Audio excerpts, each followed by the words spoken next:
We continue with our discussion on drawing lessons, leadership lessons from Bible leaders. I remind you that leadership is not a title, leadership is influence. And whoever has any influence will certainly be called a leader.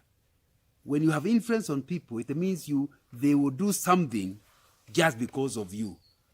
They will go some direction just because of you. That means you actually have influence. And when you talk about a leader is somebody who goes ahead and others follow. And we have many of those people in the Bible.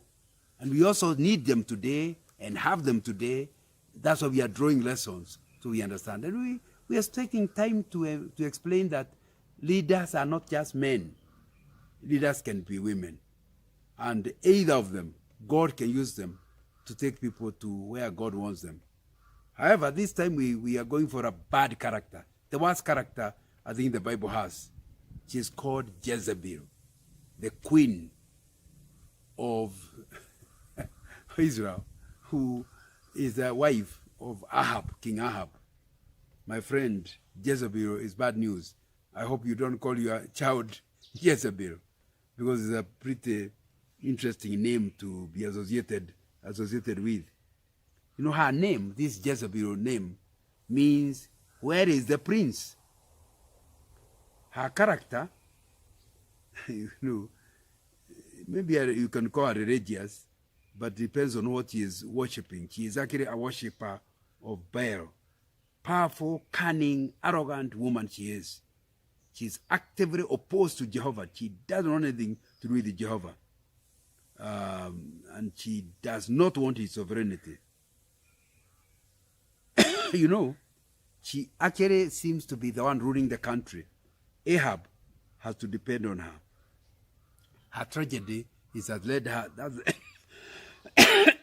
her to arrogance. And of course, she died and had a shameless death. All that we read in 1 Kings chapter 16. But you also see it in chapter 18. And we also see it in 2 Kings chapter 9. So these stories are in both 1 Kings and 2 Kings. And it will be important for us to start drawing lessons out of it. But the main lesson we are drawing is what not to copy. The first thing we learn is that women are not a weaker sex. Hence, watch out who you marry as a man. Ahab calls for this lady, Jezebel, who is a Phoenician princess, daughter of the priest king of Sidon. And she reigned as a queen in Israel, which is in the northern kingdom, 100 years after David's death, and 60 years after Israel had split to northern and southern kingdom. In 1 Kings chapter 16, verse 1, we read, he not only considered it trivial to commit the sins of Jeroboam, son of Nebat, but he also married Jezebel, daughter of the Baal, king of the Sidonians, and began to serve Baal and worship him. Ahab is a worshiper of Jehovah. But when he marries this girl, he is influenced to stop worshiping Jehovah and start worshiping Baal. I think that's one great lesson Jezebel teaches us. That the whole idea to think that I'll marry anybody, you are cheating yourself. Marriage gives whoever is your spouse a lot of influence. And he can lead you wrongly, or there will be no marriage. For marriage to survive, there will be give and take. And it is in this giving and taking which will lead you into destruction. Ahab ended up destroyed because of a woman called Jezebel. And I think every leader listening to this has to ask themselves, if I'm married, who am I married? If I'm married to the wrong person, then I must invest in trying to change them, to draw them to where they can trust in God. If I'm not yet married, you better remain single than end up marrying someone who will take you away from God's kingdom. Because it will end up destroying you. It is you that will end up in destruction. Jezebel is bad news, and many other. But marriage is not the only friendship. We also have many other friendships. There are men whom you have regarded as your confidants. And so they gain, with your permission, they gain a bit of influence on you, because that's why they're confident. You share your secrets with, you share your suffering, you share your challenges, and so they are the first people to direct your mind in dealing with the issues. If you're having the wrong type of friends, if you have a Jezebel as one of your friends, my friend, understand friendship create a lot of influence. You know, an enemy doesn't have power over you, because so enemies, don't spend too much time on them. They are unlikely to mislead you because you're not allowed them. You are conscious about it. You check everything they say. And because you're suspicious, you discover them in your tracks. But friends, my friend, be aware they can bring you to destruction. So I'm saying, be careful who you select. Ahab should have been more careful than he was. Number two, even as you select them, remember you are responsible for your decisions. The enemies can give, the friends can give you advice, but make your own decision. Most of the time, because if the friends you have been chosen well, you will not disagree with them. But you must ask yourself, did I make the decision because I was advised? Or do I see what is good in this decision myself? Not because I was told, but because I know it is good. That's really what we are learning about Jezebel.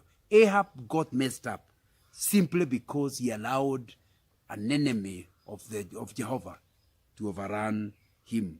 And I think that will be very important. You know, leadership requires vision and action. Now, unfortunately, Jezebel had vision, mission. Her vision was to destroy the worship of Jehovah. That's her vision. Her vision was to use Ahab, the king, to accomplish that. I am, on the positive side, I'm supporting the idea of having vision. The only thing is, what vision?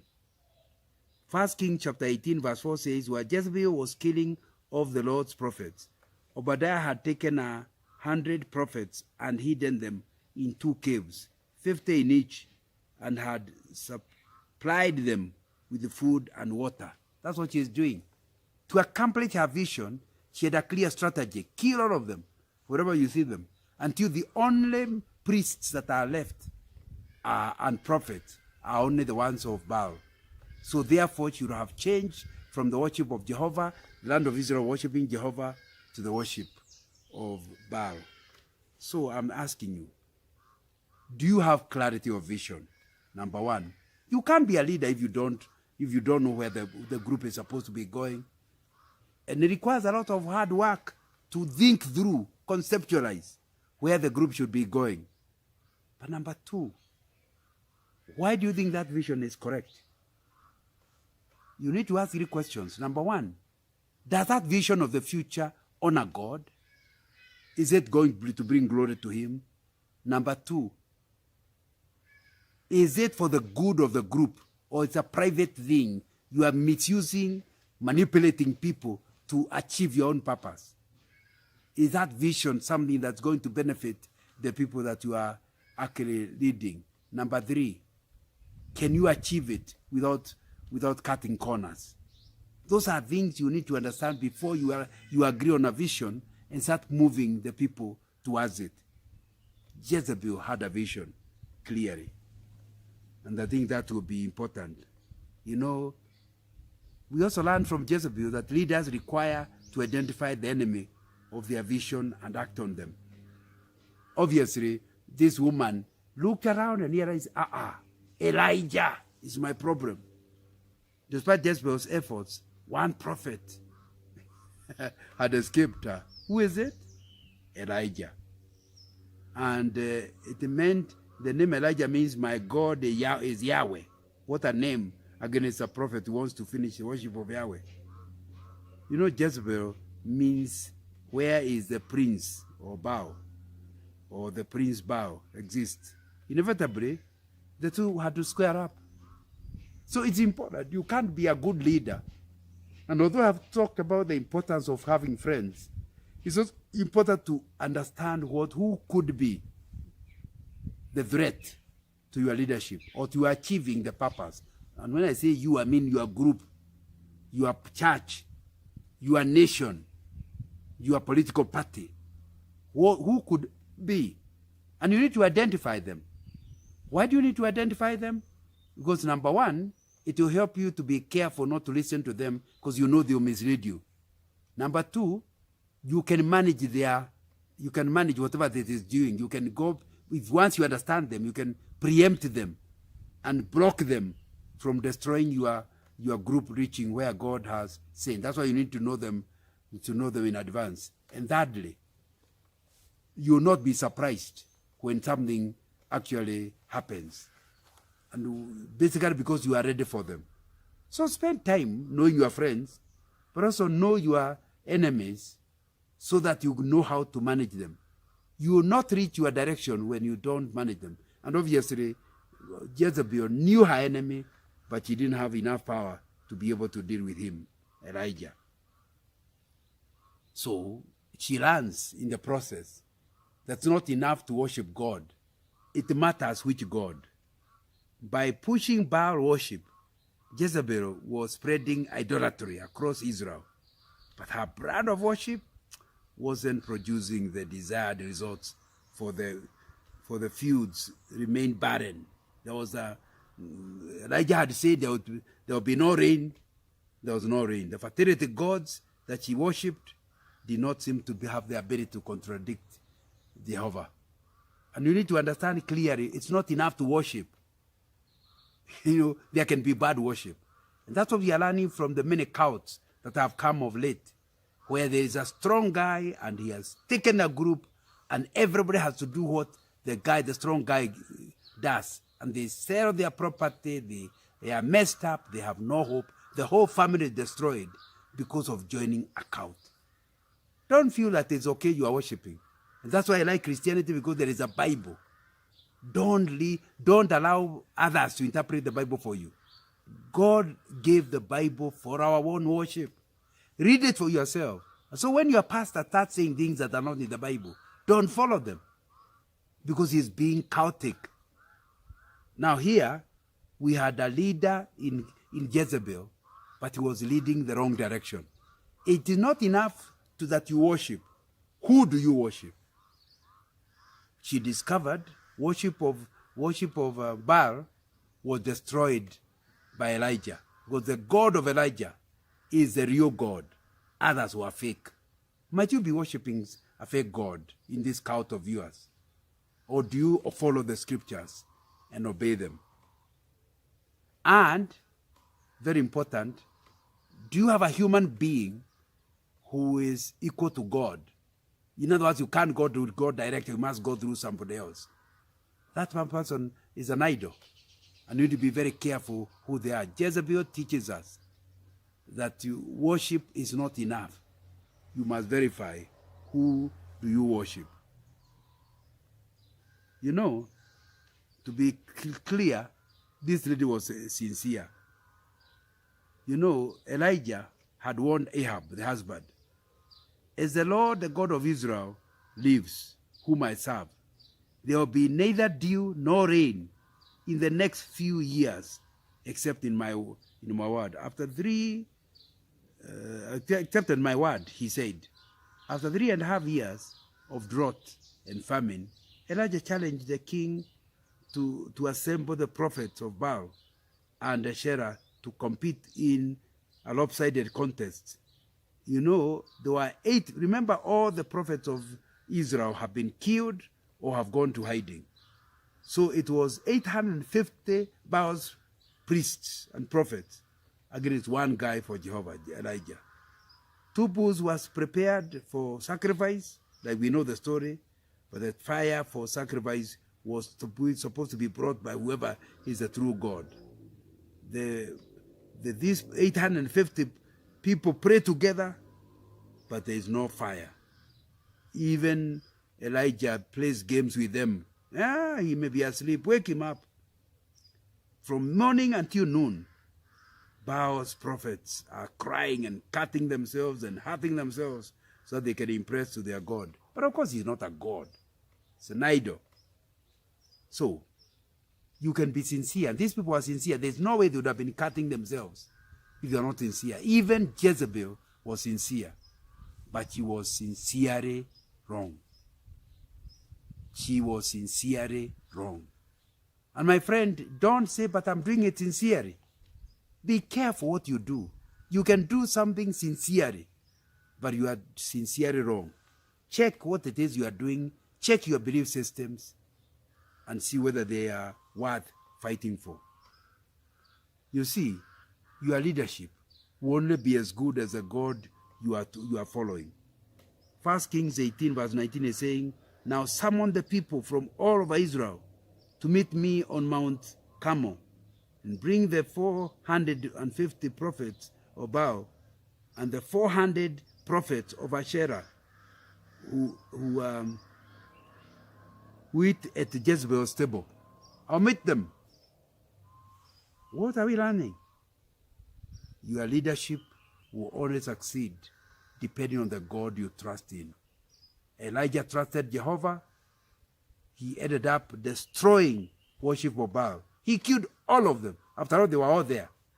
He killed all of them. And therefore, he returned the people back to the worship of God.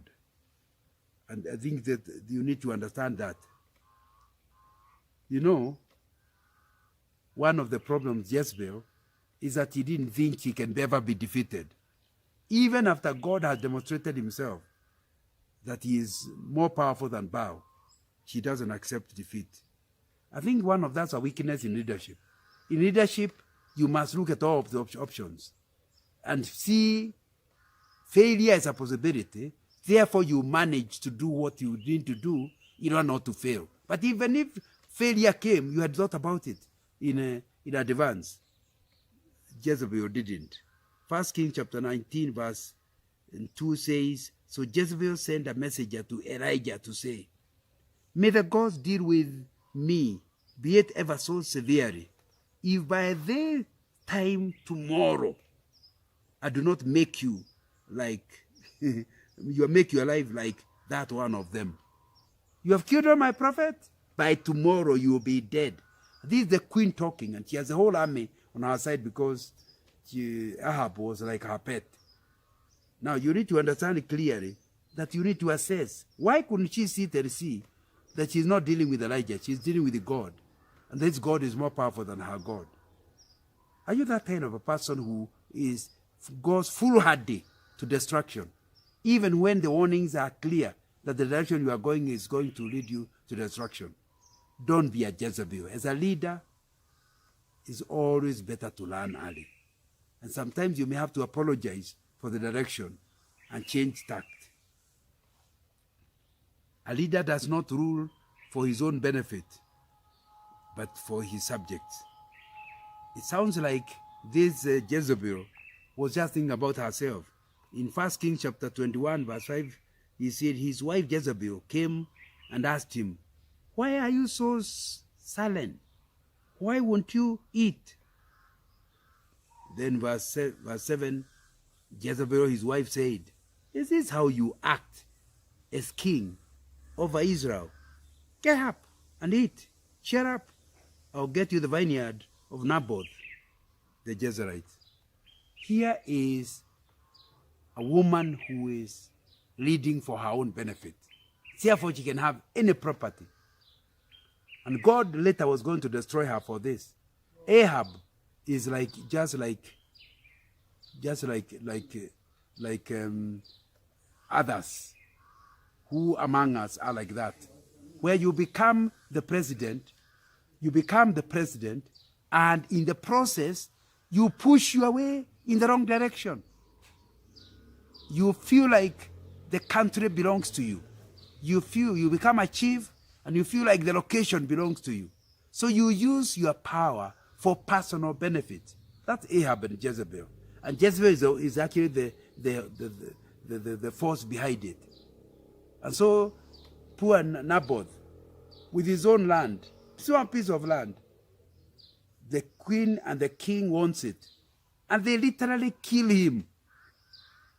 They create a scenario similar to many that have happened in many countries, where they create people to witness against Naboth, telling lies, and on the basis of the lies, and they know it's a lie, the guy is murdered, is killed. So now he can have the property, but not for too long. God was going to punish this couple for that. So let me ask you, do you use your leadership just for your own sake? Or do you use your leadership for the sake of others? You don't. We call you a leader because you are leading people.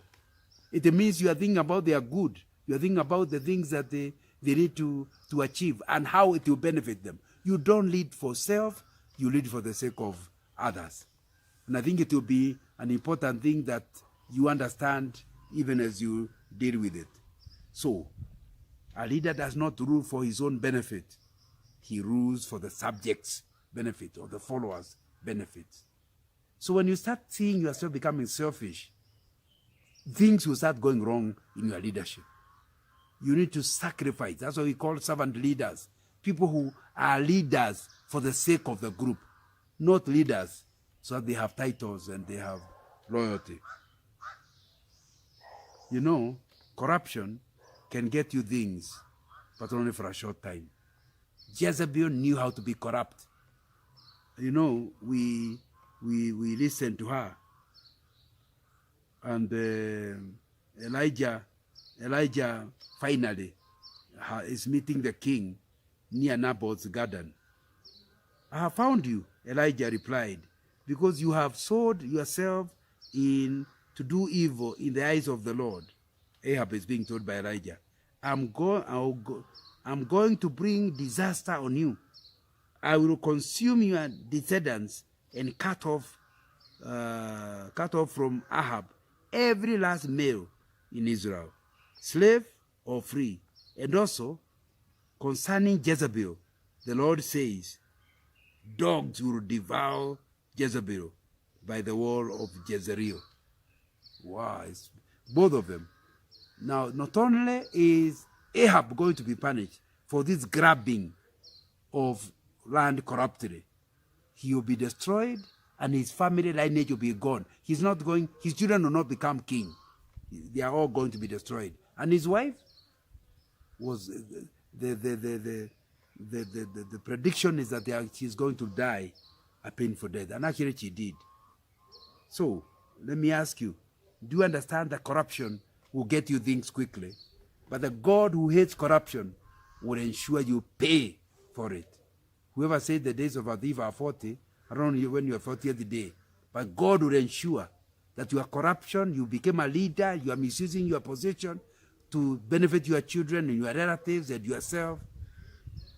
Let the story of Jezebel teach you there is a payday for all who are corrupt and do evil. You know, evil leadership will leave a legacy of destruction. And that's what Elijah's words are saying, that the legacy Ahab left was trouble for his children as they ended up dying. Do you think about your children? Then live a life that will honor God. Live a life that's exemplary. Then they can learn to copy you. Now, if you are living an evil life like Jezebel and Ahab, you have brought your children in such a way that they will also be evil. And God not only will punish you as parents, He will also punish your children because they also deserve to be punished because of the things they learned from you. So what are we learning as leaders? Be very, very careful. Leadership can leave a legacy of destruction rather than a legacy that makes us remember. We talk about Jezebel, but we talk about her evil. We talk about the things that have gone wrong. Is that what we want us to talk about?